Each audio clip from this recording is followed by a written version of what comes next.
Et tout de suite, retrouvez les courriers du cœur avec Émilie. Bonjour à tous, déjà je suis ravie de vous retrouver, ça fait du bien d'être ici.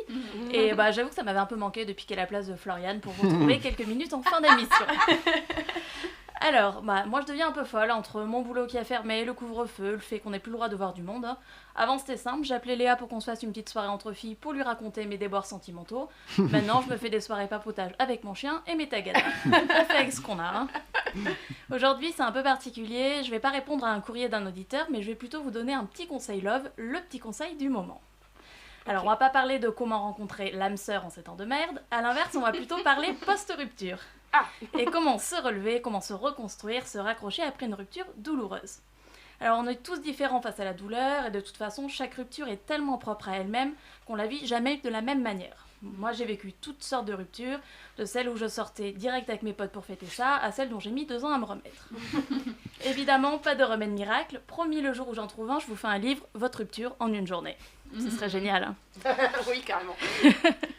Le plus important, c'est de prendre son temps si on en a besoin. Vous entendrez toujours des gens vous dire « Allez, bouge-toi, le monde est grand, 1 de perdu, 10 de retrouvé. » Ah bon, je les attends toujours. Hein. Et tout ce genre de choses. Mais si vous avez besoin de passer une semaine à pleurer, reclus chez vous, faites-le. Si vous avez besoin d'être mal, de hurler, de vous défouler ou de vous envoyer en l'air avec tout Paris, faites-vous plaisir. Je suis convaincue qu'on doit commencer par s'écouter avant tout. Alors bien sûr, pas d'excès, hein. Si vous passez 3 mois chez vous sans sortir, peut-être qu'il va falloir écouter les autres. Mais si vous avez besoin d'une semaine ou 2, emmerder le monde, ça fait du bien. C'est souvent aussi le moment de faire son introspection, le moment de se demander ce qu'on veut vraiment. Oui, maintenant qu'il n'y a plus que nous, après tout, on peut faire ce qu'on veut. C'est aussi le moment de profiter de ses amis, de son entourage. Eux, ils sont toujours là a priori. Il y a peu de personnes qui restent à vos côtés envers et contre tout, c'est le moment d'en prendre conscience.